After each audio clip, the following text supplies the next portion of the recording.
10 మంది పిల్లలున్న అమ్మ మాత్రం 10 మంది పిల్లల్ని ఒకేలా చూస్తుంది. ఒకే క్రమశిక్షణలో పెంచుతుంది.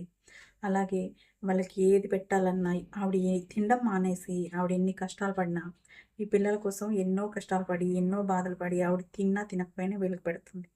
కానీ ఈ 10 మంది పిల్లలు ఒక్క అమ్మని మాత్రం చూసుకోలేకపోతున్నారు. ఎందుకని? మీకోసం ఆవిడ అన్ని కష్టాలు పడినప్పుడు కనీసం ఆవిడకి కడుపు నిండా ఒక ముద్ద పెడితే ఎవరు అన్నం పెడతారు?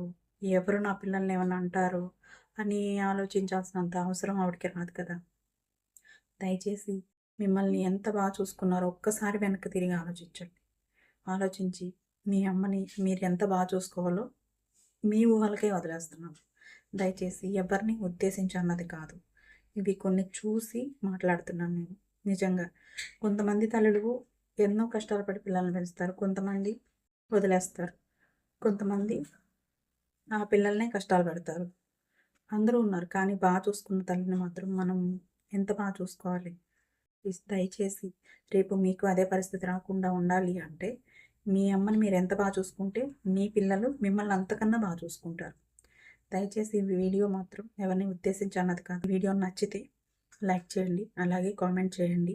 మీకు ఈ వీడియో ఎలా అనిపించిందో. అలాగే సబ్స్క్రైబ్ చేసుకోవడం మాత్రం మర్చిపోవద్దు. ఉంటా మరి. Thank you.